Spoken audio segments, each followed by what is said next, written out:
Bonjour à tous, je suis Florent Babillot, votre coach en matière de schizophrénie. Alors, avant de commencer la vidéo, je voudrais vous représenter, pour ceux qui ne connaissent pas, mon dernier livre, Obscure Clarté Résurrection. Donc, c'est un livre qui parle de mon rétablissement, de mon parcours. J'espère que ça va vous intéresser. En tout cas, n'hésitez pas, c'est un beau livre, plein d'espoir, avec des techniques pour progresser. Et donc, du coup, vous pouvez commander via Amazon. Donc, dans cette vidéo, je voudrais vous parler d'un sujet primordial, un sujet très important. C'est un sujet, en fait, qui me tient vraiment à cœur, parce que j'ai longtemps eu du mal à trouver cet équilibre dans ma vie, notamment par rapport à la schizophrénie. Dans un premier temps, je voudrais commencer par vous dire que moi, je suis quelqu'un de passionné. Je suis quelqu'un peut-être qui peut être parfois excessif, hein, c'est-à-dire que quand je fais quelque chose, j'ai du mal à le faire à 10%. Vous allez me dire, c'est plutôt une qualité. Oui, mais il faut connaître ses limites. Et donc, dans ma vie, j'ai souvent fait des excès, notamment, alors pas les drogues, c'est vrai que ce qui m'a préservé, c'est que je suis très sportif et que je voulais être basketteur professionnel quand j'étais plus jeune. Bon, si je suis là, c'est que j'ai pas réussi, mais c'est pas grave, j'ai réussi plein d'autres choses, heureusement. Et donc, du coup, tout ça pour vous dire que j'ai eu des excès, pas dans les drogues, mais dans le sport. J'en ai fait trop par moment. J'écoutais pas forcément mon corps et mon esprit quand il me disait qu'on était fatigué. Et donc, j'ai eu des graves blessures, hein. Je me suis démis la rotule 2 fois quand j'avais 13 ans. Et donc, c'est là que les premiers symptômes de schizophrénie sont apparus, d'ailleurs, hein, parce que j'ai fait une grave dépression à cette époque-là. Et c'est vrai que s'il n'y avait pas eu ces blessures-là, peut-être que ma vie aurait été différente, mais c'est pas grave, hein. Je suis très content aujourd'hui de ma vie, et c'est vrai que c'est mon parcours finalement fait l'homme que je suis devenu aujourd'hui. Alors je suis loin d'être parfait, mais au moins j'ai ma conscience et je sais que j'ai fait beaucoup de progrès et j'essaye de progresser encore. Donc dans cette vidéo, on va parler d'équilibre, de comment trouver son équilibre avec la schizophrénie. C'est vrai que pour trouver son équilibre, c'est pas toujours facile dans la vie. C'est pas toujours évident. Dans un premier temps, la première question à se poser quand on veut trouver l'équilibre, de mon point de vue, c'est quel est le sens de ma vie? Alors vous allez me dire, c'est une question qui est difficile. Oui, mais il faut se la poser. C'est justement parce qu'elle est difficile qu'elle est très importante. Donc, quel est le sens de votre vie? Qu'est-ce qui vous motive dans la vie? Quelle est votre direction? Quels sont vos objectifs? Quelles sont vos passions? Tant que vous n'avez pas répondu à ces questions, ce sera difficile de trouver un équilibre. Alors pour certains, la passion, ça peut être la musique, ça peut être l'écriture, ça peut être dessiner, ça peut être, je sais pas moi, la culture, ça peut être plein de choses en fait, peu importe. Mais du coup, déjà, il faut trouver votre passion. Si vous pouvez faire de votre passion un métier, c'est top. C'est toujours mieux. Parce que c'est toujours mieux d'avoir un métier qui vous passionne qu'un métier qui va vous ennuyer. Après, vous pouvez avoir un métier alimentaire, il n'y a pas de problème avec ça. Et derrière, à côté, avoir des passions. Moi, je suis pas là pour juger, bien au contraire. J'essaye d'expliciter les choses de façon objective. Et moi aussi, j'ai eu des boulots alimentaires bien avant bien avant que je sois aide-soignant ou même coach.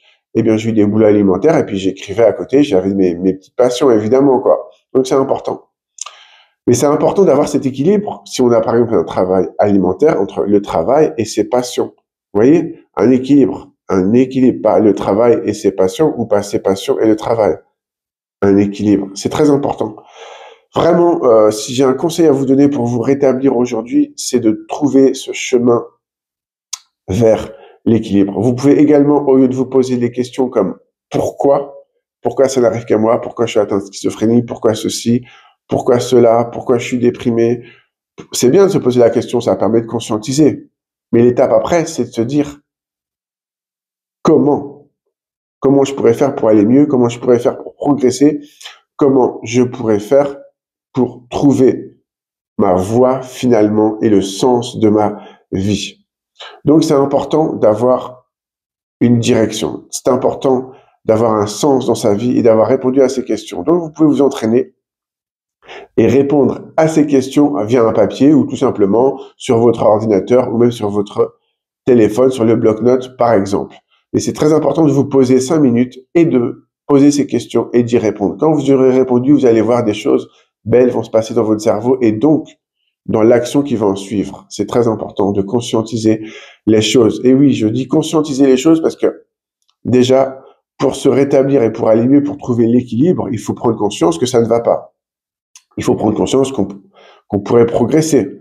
Parce que si vous êtes dans le déni, que vous vous dites la maladie c'est les autres, ça m'est arrivé aussi au tout début c'est une des phases de la maladie, donc je ne juge pas, bien au contraire, mais j'essaie d'expliquer, comme je disais tout à l'heure, de façon objective les choses. Si on est dans le déni, comme je l'ai été à une époque, c'est la faute des autres, ou c'est la faute du psychiatre, ou c'est la faute de la maladie. Si on est en fait en quelque sorte en mode victime, eh bien du coup, si on est victime de sa maladie, on va pas progresser, on va pas avancer. De très belles choses, et écoutez-moi bien, c'est très important ce que je vous dis là, de très belles choses se passent à partir du moment où la personne sort du déni. C'est la phase la plus importante. Et quand on sort du déni, on va retrouver un équilibre aussi, puisqu'on va accepter la maladie, on va l'accueillir et donc faire des choses positives pour progresser. On va plus voir la maladie que comme une faiblesse. Cette maladie-là touche des gens très intelligents, souvent trop intelligents. Je ne le dirai jamais assez, vous êtes intelligent, vous êtes peut-être même trop intelligent, et c'est pour ça que cette maladie vous a frappé. Et donc, du coup, cette maladie qui est une maladie neuronale, souvent, elle touche des gens qui pensent énormément, pensent beaucoup comme nous. Et le problème avec ça, c'est que quand on pense trop, le cerveau peut parfois disjoncter. Donc, il faut trouver un équilibre.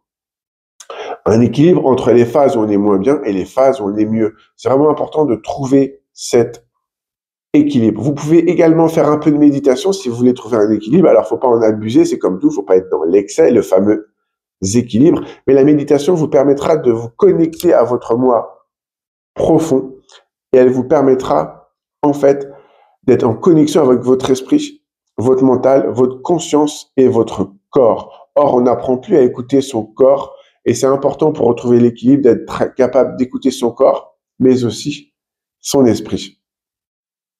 Donc déjà, c'est pas mal ce qu'on a vu, mais j'ai envie de vous dire autre chose sur l'équilibre. L'équilibre, il est instable. L'équilibre, il n'y a que vous qui puissiez le trouver. Moi, je vais pas trouver votre équilibre à votre place. Je peux vous guider dans cette voie. En tant que coach, évidemment, je peux vous guider, mais c'est vous qui allez trouver la voie. C'est-à-dire que votre équilibre, peut-être que pendant un mois, il va être de faire du sport. Faire du sport à raison de 2 fois par semaine, par exemple. Ou ça peut être une autre personne qui n'a jamais fait de sport ou qui veut commencer, elle va faire juste une séance et ce sera déjà très bien une séance par semaine. Mais peut-être que l'équilibre, il va changer la semaine d'après et que vous aurez besoin de faire un peu moins de sport, de continuer à être discipliné, d'en faire toujours, mais peut-être un peu moins parce que vous êtes un peu fatigué, de continuer à faire du sport et d'écouter plus de musique et de faire plus de choses, d'activités non sportives en fait. Donc c'est ça en fait l'équilibre, c'est voir ce qui fonctionne sur soi finalement, ne pas en abuser, mais savoir l'utiliser à bon escient. De mon côté, j'adore danser. Donc, et le problème que j'ai, c'est que, comme j'adore danser, eh bien, le problème que j'ai, c'est que des fois, je vais danser trop. Donc, des fois, je vais être un peu fatigué. Mais du coup, maintenant, j'ai appris à gérer cet équilibre, à ne pas danser trop, à danser juste comme il faut pour ne pas être trop fatigué. Il faut également voir une chose, c'est que plus vous allez dépenser d'énergie, sans être dans l'excès, attention, plus vous allez en récupérer. Oui, ça paraît bizarre. Ça paraît même contre-intuitif et contre-productif. Plus je dépense d'énergie, plus j'en gagne. Bon, on pourrait se dire, plus je dépense d'énergie, donc plus je suis fatigué. Eh bien non, c'est le contraire. Parce que vous allez augmenter votre métabolisme de base. Le métabolisme, en fait, c'est la façon dont votre corps va récupérer et surtout la façon dont votre corps va intégrer de l'énergie et pouvoir la dépenser. Si je devais résumer un peu le principe du métabolisme sans employer des termes trop scientifiques, je dirais c'est à peu près ça. Et donc votre métabolisme, c'est ce qui va par exemple brûler les calories. Donc si vous avez un métabolisme faible ou très lent, vous allez prendre du poids plus facilement parce que votre métabolisme va brûler les calories très lentement. Alors que si vous avez un métabolisme rapide grâce au sport notamment, eh bien, ou parce que vous faites beaucoup d'activités dans votre journée, eh bien, du coup, votre métabolisme va être plus fort, va brûler plus de graisse, et donc vous allez pouvoir perdre plus de poids facilement.